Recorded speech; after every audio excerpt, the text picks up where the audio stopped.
Buenos días, hermanos. Hoy os comparto el Salmo 34, escrito por el rey David, que lleva por título La protección divina. Se trata de un salmo de confianza absoluta en Dios. En los primeros 3 versículos vemos la adoración al Señor por parte del salmista. En los versículos 4 al 7 vemos de qué manera el Señor acampa alrededor suyo para librarle de los temores y angustias. En el versículo 8 leemos cómo David invita a los demás a degustar al Señor para que vean lo bueno que es.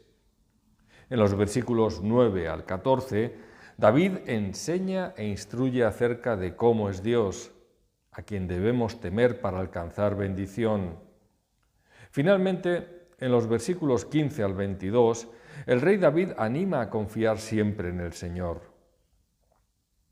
En el versículo 1 leemos lo siguiente: Bendeciré a Jehová en todo tiempo, su alabanza estará de continuo en mi boca.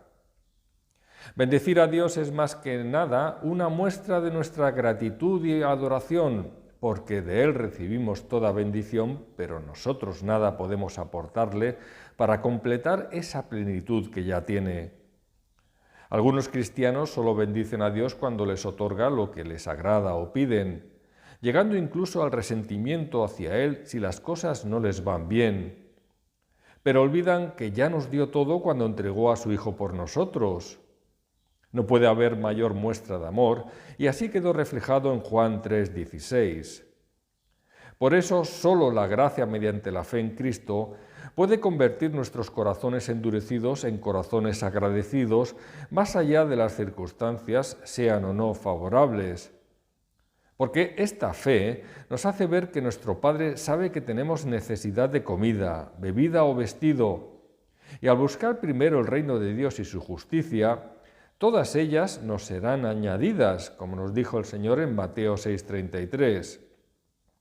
Por todo ello, solo así podemos entender lo escrito en Habacuc 3, versículos 17 y 18, cuando el profeta dice que aunque la higuera no florezca, ni en las vides haya frutos, aunque falte el producto del olivo y los labrados no den mantenimiento, y las ovejas sean quitadas de la majada, y no haya vacas en los corrales, con todo yo me alegraré en Jehová y me gozaré en el Dios de mi salvación.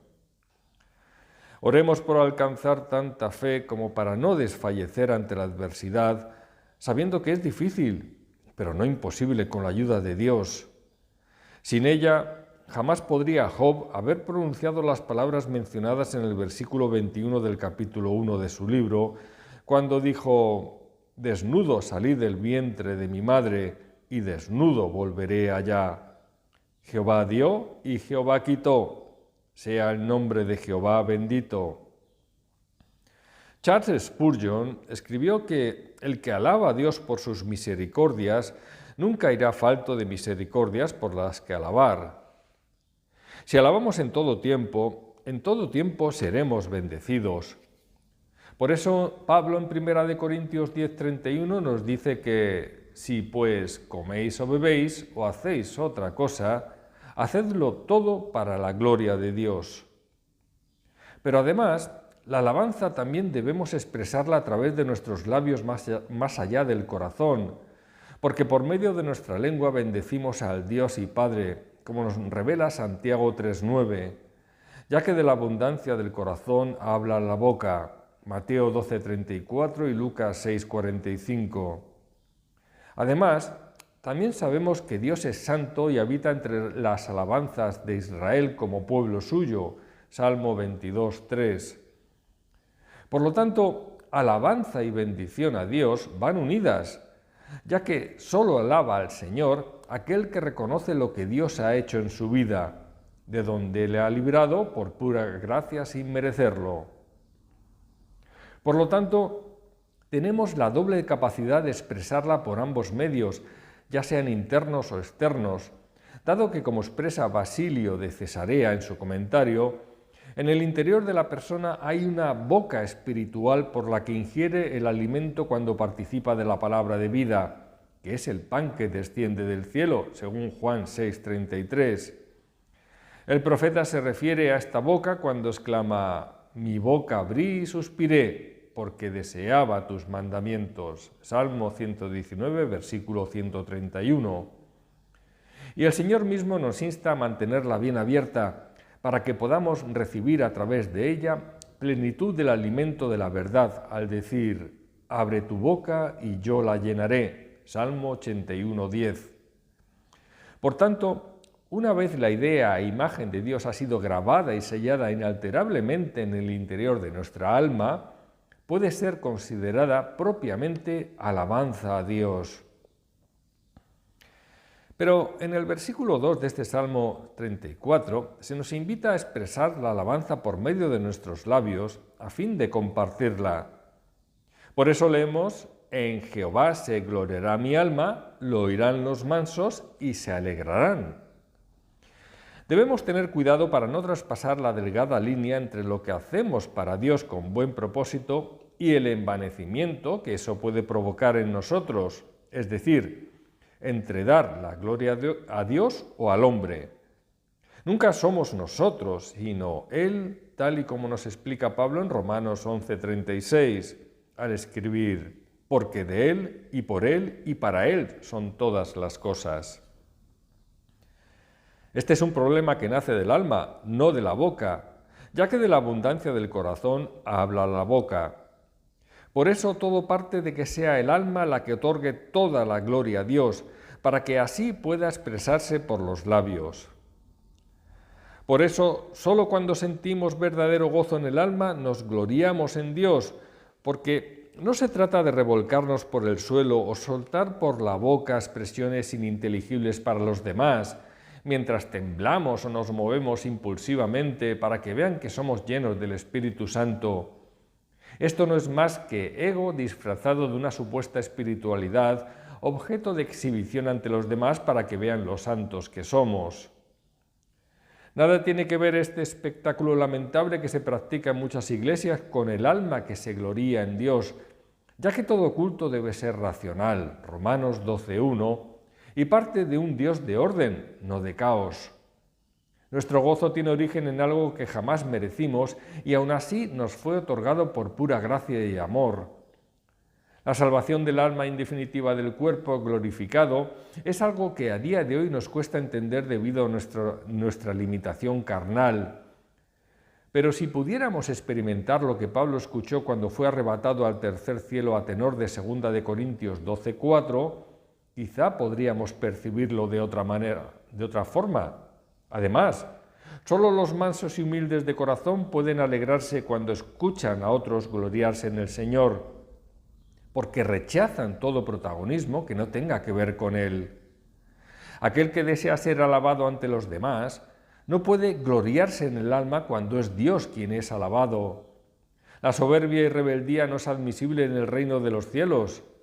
Solo podemos reconocer nuestra fortaleza si alzamos la voz para exclamar que la misma procede de Cristo. Solo así podemos entender el versículo de Filipenses 4:13, a tenor del cual todo lo puedo en Cristo que me fortalece. Ese júbilo que invade a los humildes de corazón debe ser expresado para que la alabanza del versículo 1 esté de continuo en nuestras bocas. Si nosotros vivimos los 2 primeros versículos de este salmo, seremos canal de bendición divina para que otros que se encuentren en dificultades hallen el ánimo necesario frente a ellas. Por eso en el versículo 3 leemos: engrandeced a Jehová conmigo y exaltemos aún a su nombre. Aquellos que son mansos y humildes y los pobres en espíritu alcanzarán el reino de los cielos y recibirán la tierra por heredad, un nuevo cielo y una nueva tierra libre de pecado que nos espera a los hijos de Dios. Esta es la promesa de Jesús descrita en el Sermón del Monte en el capítulo 5 de Mateo. Solo los que reconocen su insignificancia ante Dios pueden exaltarle como se describe en este versículo 3. Aunque Dios no puede ser engrandecido en cuanto a sus atributos, sí puede ser engrandecido a la hora de revelarle ante los demás a través de nuestras alabanzas, palabras y hechos que demuestren nuestra conversión para que así otros también le gloríen. Como expresó nuestro Señor en Juan 15:8, en esto es glorificado mi Padre, en que llevéis mucho fruto y seáis así mis discípulos.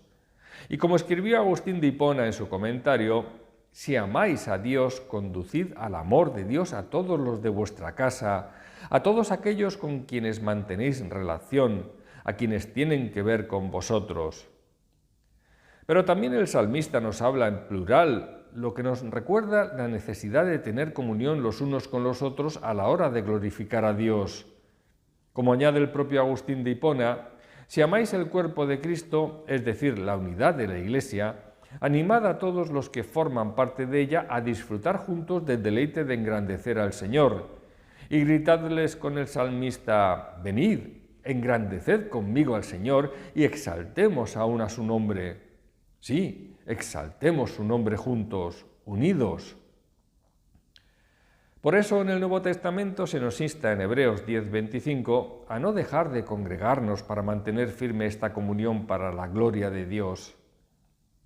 En definitiva, reconozcamos en comunión que toda buena dádiva y todo don perfecto desciende de lo alto, del Padre de las luces. Santiago 1:17. Si hemos podido estudiar o trabajar para ganarnos la vida, es porque Dios nos ha capacitado para ello. En mi vida personal, reconozco la bendición recibida al contemplar a mi hermano de sangre que ha nacido y crecido con cierta discapacidad que le ha impedido poder tener lo que Dios me ha otorgado sin merecerlo más que él. El verdadero interés por nuestro Padre no se mide por lo que nos pueda dar, sino por quién es Él. Por eso en el versículo 4 el rey David escribe lo siguiente: busqué a Jehová y Él me oyó y me libró de todos mis temores. Es decir, el salmista no le pide que le libre de sus temores, sino que le busca sabiendo que Dios así le oye para ofrecerle lo que sabe que necesita. Por eso en Santiago 4:8 leemos: acercaos a Dios y Él se acercará a vosotros. Y Jesús ya nos explicó en Mateo 6:33 la necesidad de buscar primero el reino de Dios y su justicia para que todo lo demás nos sea añadido. Como escribe Agustín de Hipona, no pidas ni busques nada aparte del Señor. Busca al Señor mismo y ten por seguro que escuchará. Y antes de que hayas acabado de exponer tu petición, te dirá: aquí estoy. Isaías 65:24. Dios puede librarnos de las dificultades, pero también de los temores sobre lo que aún no ha sucedido o de los males futuros que pudieran alcanzarnos. Por todo ello, como expresa el versículo 5, los que miraron a Él fueron alumbrados y sus rostros no fueron avergonzados. Fijar la mirada en Cristo hace que nuestro rostro se muestre radiante por la luz que de Él desprende en nosotros, ya que Jesús fue la luz del mundo que vino a salvar lo que se había perdido. Por el contrario, cuando como creyentes apartamos la mirada del Señor para fijarla en las cosas del mundo, solo se refleja en nuestro rostro el sonrojo derivado de la vergüenza que sentimos tras arrepentirnos del pecado que hemos cometido, porque por mucho que apartemos la mirada de Él, Cristo no deja de mirarnos. Por eso fue la mirada de Jesús la que provocó el llanto amargo de Pedro en Lucas 22:61 tras negarle 3 veces. También por eso, todos aquellos que en el relato de Números 21:8 pecaron y eran mordidos por serpientes ardientes, vivían cuando miraban la serpiente de bronce puesta sobre un asta por Moisés según indicaciones de Jehová, a tenor del versículo 9. Como escribe Charles Spurgeon en su comentario, jamás un corazón lastimado ha mirado en vano al médico divino. Por tal motivo, fijar nuestra mirada en Cristo impide que seamos avergonzados, al reconocer en humildad que nada somos ni podemos hacer separados de Él, al ser la vid y nosotros los pámpanos, Juan 15:5. Por el contrario, solo los soberbios y engreídos pueden ser avergonzados al sentirse humillados ante cualquier ofensa o aflicción que padezcan. Porque no se trata de lo que opine el hombre acerca de ti, hermano, sino de la consideración y valor que tienes para Dios, nuestro Padre. Podemos imaginar lo valiosos que somos para Él, tanto que no dudó en dar a su propio Hijo por nosotros. Ya no nos sentimos avergonzados porque Jesucristo cargó en aquella cruz con toda nuestra vergüenza. Humillarse para el mundo es muestra de debilidad y algo por lo que debemos avergonzarnos. Pero para Dios es el camino que nos lleva a lo más alto. Esta fue la senda por la que transitó Jesús en esta tierra en su condición de hombre, al humillarse a sí mismo por medio de la obediencia hasta la muerte de cruz. Así es como alcanzó la exaltación del mismo Dios hasta lo sumo, a fin de que en el nombre de Jesús se doble toda rodilla de los que están en los cielos y en la tierra y debajo de la tierra. Filipenses 2, versículos 8 al 10. La aplicación al caso particular del rey David de este versículo lo vemos reflejado en el siguiente, cuando en el versículo 6 el salmista escribe: «Este pobre clamó y le oyó Jehová, y lo libró de todas sus angustias».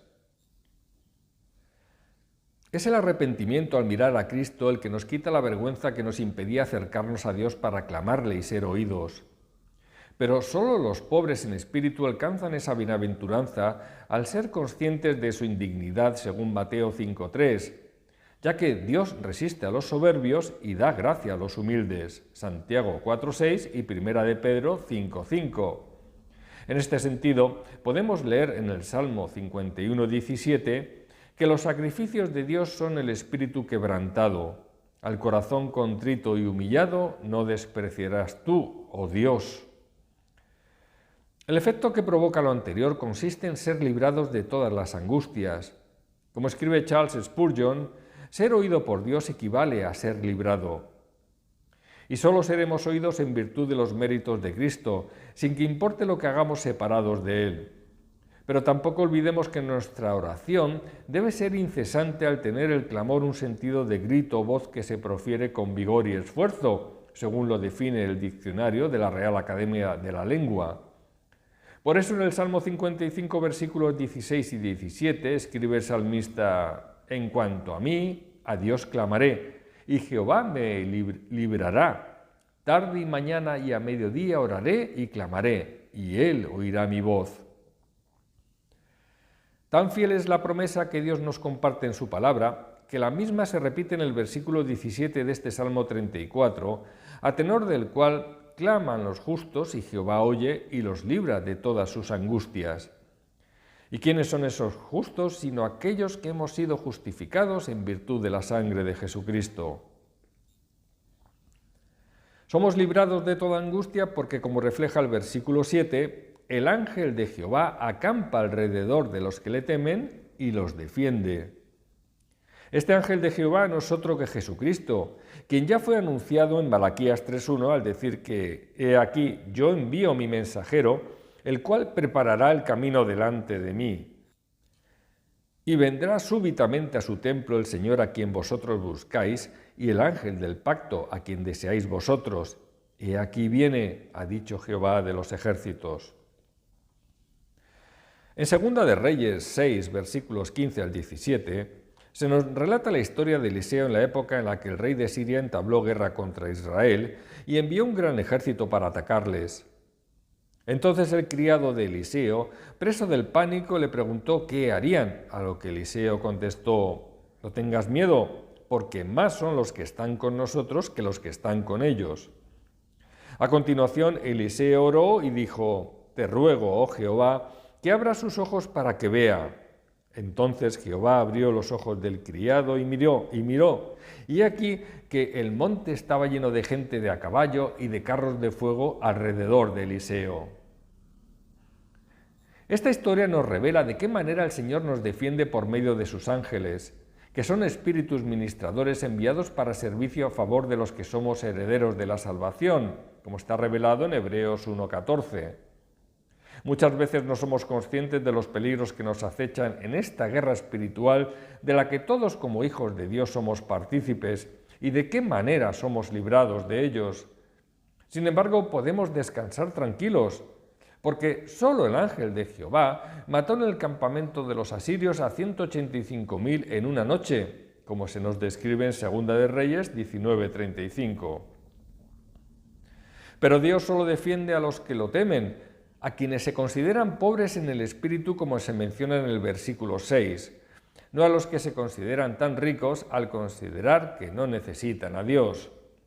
Su riqueza parte de una soberbia que resulta insoportable para Dios, quien por eso los resiste, para dar gracia a los humildes. Santiago 4:6. De esta manera podemos afirmar con rotundidad lo que el rey David escribe en el versículo 8 de este Salmo 34. Gustad y ved que es bueno Jehová, dichoso el hombre que confía en él. Como escribe Charles Spurgeon en su comentario al versículo, la bondad de Dios es algo que solo podemos apreciar y de lo que solo podemos cerciorarnos a través de la experiencia personal.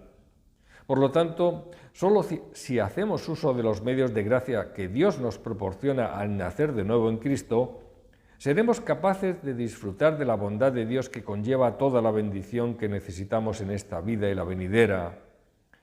Nuestro Padre prepara una mesa llena de suculentos manjares ante nosotros en presencia de nuestros angustiadores, mientras nos unge la cabeza con aceite y llena nuestra copa hasta rebosar, como escribe el Salmo 23:5, con la finalidad de que gustemos de la bondad de Dios hacia sus hijos.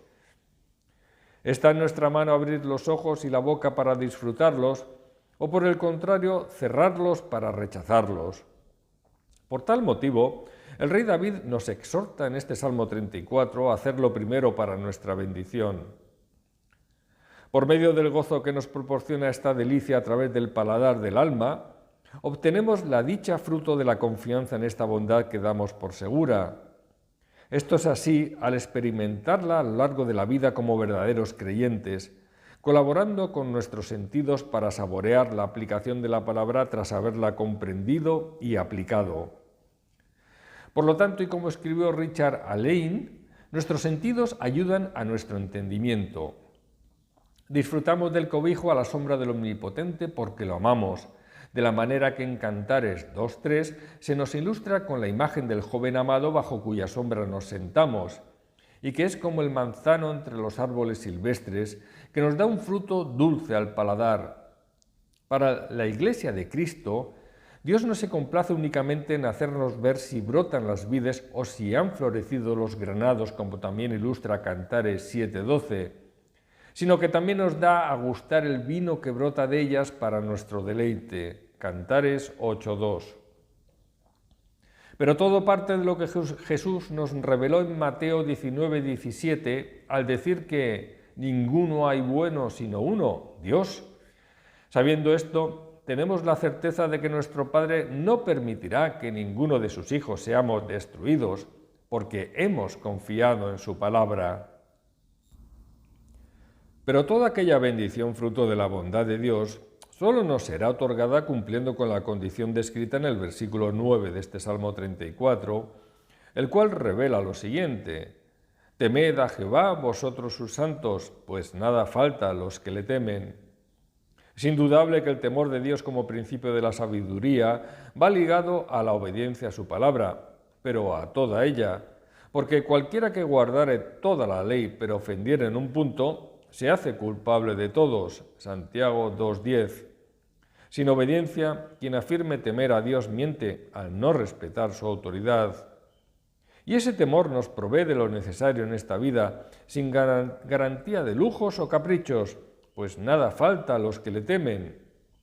Esta es una promesa de Dios, y sabemos que nuestro Padre es el único fiel que siempre cumple con lo que promete.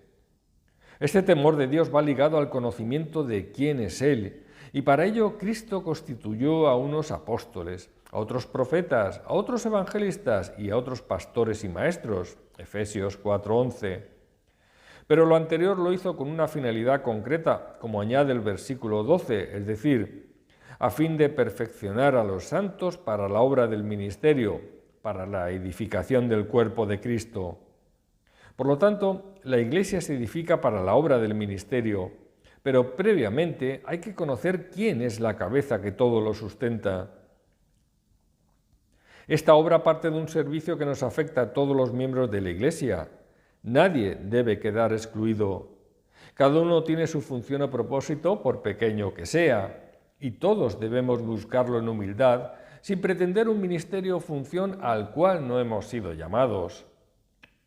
Pero también el propósito que tenemos para edificar dentro de la Iglesia nos fue revelado en Hechos 1:8 al recibir poder del Espíritu Santo para dar testimonio del Evangelio. No podemos callar, sino proclamar para que otros lleguen a dar el mismo testimonio. Esto es precisamente lo que hace el rey David en este salmo, al dar testimonio de su vida en el Señor y poder explicar a los demás en qué consiste el temor de Dios a partir del versículo 11.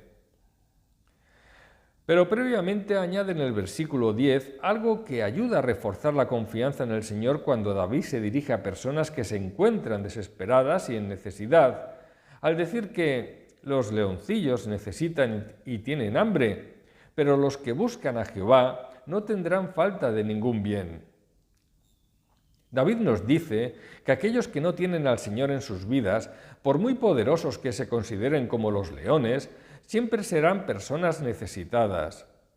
Por el contrario, los que buscan y tienen a Dios en sus vidas son los realmente poderosos, porque su fuerza no nace de ellos, sino que es el Señor quien la imparte. El mundo valora las cosas en función del precio que hay que pagar por ellas, pero en el reino de los cielos se produce el efecto contrario, lo cual es una paradoja. Una casa nos puede costar mucho dinero y la consideramos por ello como algo valioso, pero nada vale para Dios. Sin embargo, lo que nada vale para el mundo es lo que tiene más valor para Dios. Ahí tenemos el ejemplo del sacrificio de Cristo en la cruz, algo por lo que no tuvimos que pagar nada, ya que Jesús lo hizo por nosotros.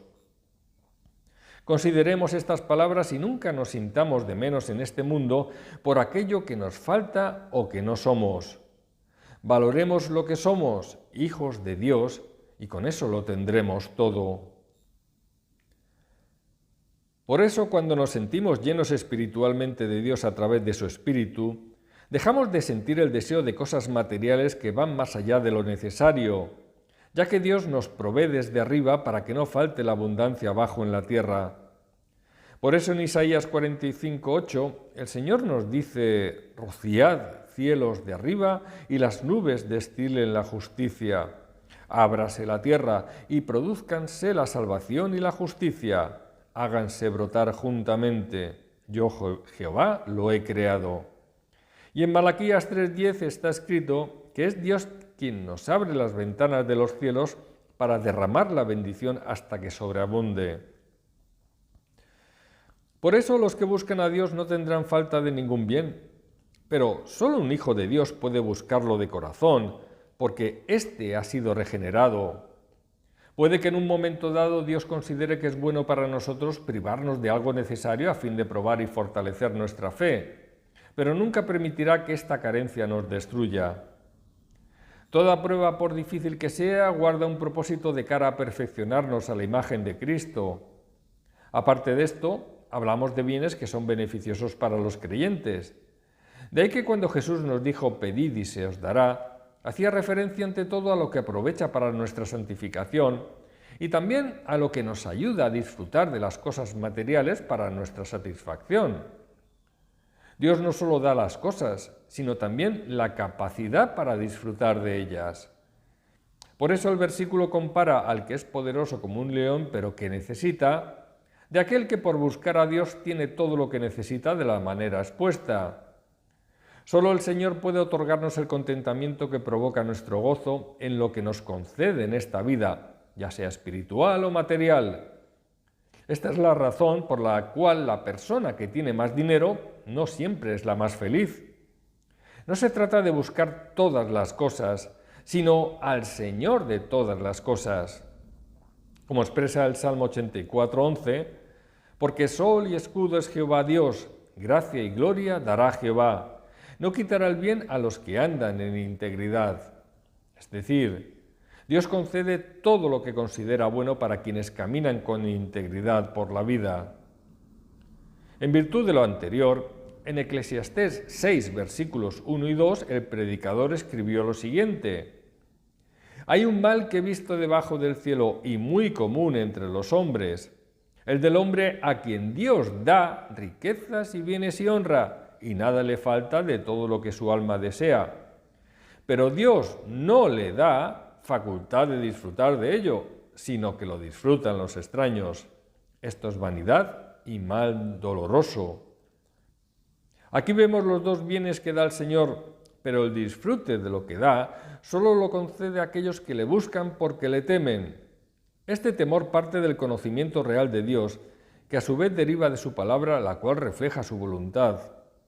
No busquemos a Dios pretendiendo agradarle por medio de buenas obras mientras desechamos el estudio de las Escrituras.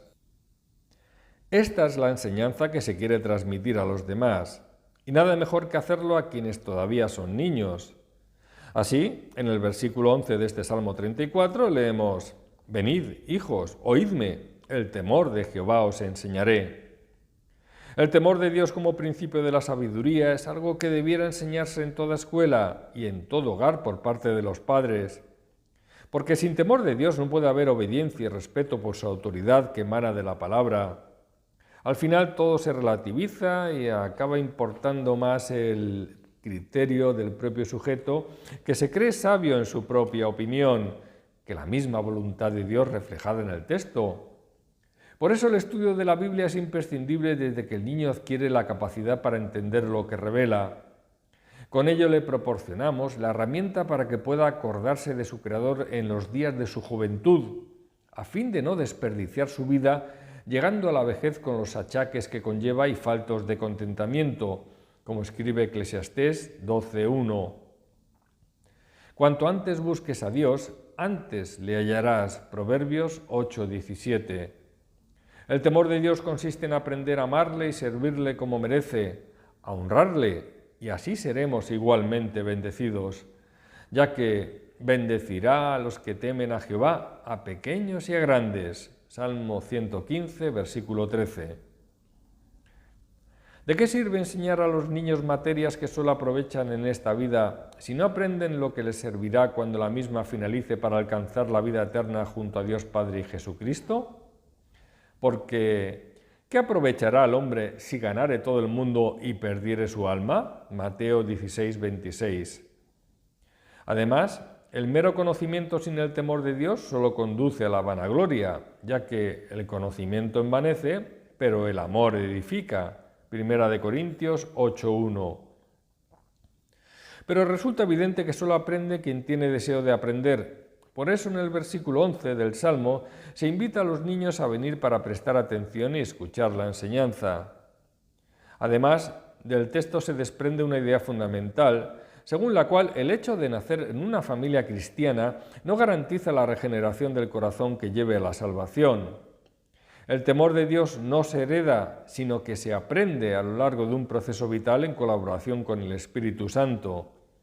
El nuevo nacimiento en Cristo no es biológico, sino espiritual. Ligada a la enseñanza a los hijos del anterior versículo, en el versículo 12 el salmista se pregunta: ¿quién es el hombre que desea vida, que desea muchos días para ver el bien? En efecto, solo cuando se ama y respeta a Dios en el temor y reverencia, se puede alcanzar una larga vida plena y llena de gozo. En esto consiste lo que puede llamarse felicidad, aunque no exenta de problemas. Esta enseñanza a los hijos relativa a la obediencia a la ley de Dios ya nos fue revelada desde el Antiguo Testamento, como por ejemplo en Deuteronomio 6:2 y 32:47. Como escribe Charles Spurgeon al respecto, las recompensas de la virtud son los anzuelos adecuados para atraer a los jóvenes hacia ella y convencerles de llevar una conducta basada en principios morales. Por lo demás, no olvidemos que no se trata de vivir muchos años, sino de vivirlos para ver el bien en el amor de Dios, con dignidad, sabiendo que como hijos suyos alcanzaremos la gloria junto al Padre y al Hijo, y que mientras recibiremos su favor y bendición en esta tierra. Es decir, se trata de vivir la vida eterna desde el mismo momento en que en este mundo hemos nacido de nuevo en Cristo. Pero todo ello con un propósito para el cual fuimos salvos en virtud del llamamiento divino. Esta es la gran diferencia entre un creyente y un incrédulo. Vivir con propósito, aunque tengamos que pasar por la aflicción y grandes tribulaciones, porque el sufrimiento es algo inherente a este mundo también para los hijos de Dios. ¿Acaso no sufrió Jesús más que nadie, siendo quien era? La respuesta del salmista para alcanzar aquella plenitud de vida la encontramos en los versículos siguientes. Así, en el versículo 13 leemos: «Guarda tu lengua del mal y tus labios de hablar engaño». Y en el versículo 14: «Apártate del mal y haz el bien, busca la paz y síguela». Cuidar nuestra lengua es necesario, porque como está escrito en Santiago 3:6, la lengua es un fuego, un mundo de maldad, y no puede ser que de la misma boca salga tanto maldición como bendición, según explican los versículos siguientes. Así es, porque por tus palabras serás justificado y por tus palabras serás condenado. Mateo 12:37. Cuando las palabras agradan a nuestro Padre, la bendición viene ligada a las mismas. En el Antiguo Testamento vemos un claro ejemplo en Génesis 49:21, donde Jacob bendice a sus hijos y en concreto a Neftalí lo considera como una cierva suelta que pronunciará dichos hermosos. A continuación, en Deuteronomio 33:23, llega la bendición para dicha tribu por boca de Moisés antes de morir. Al decir: Neftalí, saciado de favores y lleno de la bendición de Jehová, posee el occidente y el sur. Apartarnos del mal no es dejar de hacer lo malo si no hacemos lo bueno, ya que al que sabe hacer lo bueno y no lo hace, le es pecado. Santiago 4:17. Solo con el bien se puede vencer el mal. Romanos 12:21. Y el mejor remedio para de inicio aborrecer el mal es el temor de Dios, ya que el temor de Jehová es aborrecer el mal, la soberbia y la arrogancia, el mal camino y la boca perversa. Aborrezco. Proverbios 8:13. Y con el temor de Jehová los hombres se apartan del mal. Proverbios 16:6. Además, la fe verdadera es activa, obra para no quedar en mera palabra o deseo, como el de aquel fariseo que solo presumía de lo que no era en Lucas 18:11. Como escribe acertadamente Thomas Watson, el no cometer actos escandalosos no convierte a una persona en un cristiano, de la misma manera que un 0 a la izquierda no cuenta para una operación matemática. Lo que se nos manda no es que cesemos de obrar mal, sino que hagamos el bien. Es por eso que la paz debe buscarse activamente para transitar por el camino que la misma describe. No se trata de un sentimiento, sino de una decisión propia. Por eso el versículo 14 nos dice: síguela. La palabra de Dios es viva y eficaz porque tiene efectos en nuestras vidas a través de su aplicación diaria. No son doctrinas teóricas diseñadas para alimentar el conocimiento sin más y, en definitiva, el ego. La paz debe buscarse a través de la verdad que es Jesucristo, no a costa de ella. De ahí que Pablo escribiera en Romanos 12:18 que, si es posible, en cuanto dependa de vosotros, estad en paz con todos los hombres. Por eso el mundo carece de paz, porque cuando dicen buscarla, lo que en realidad hacen es tratar de imponer una ideología sobre la contraria, usando el medio que les resulte más eficaz. Finalmente, para el incrédulo, el fin justifica los medios. Debido a lo anterior, son tan importantes las palabras de Thomas Adams cuando escribe que si hacemos el bien no tendremos necesidad de perseguir la paz, ya que vendrá a nosotros sin buscarla. O como nos enseña Agustín de Hipona, obra con justicia y vivirás en paz. De esta manera, la paz de Dios, que sobrepasa todo entendimiento, guardará vuestros corazones y vuestros pensamientos en Cristo Jesús. Filipenses 4:7.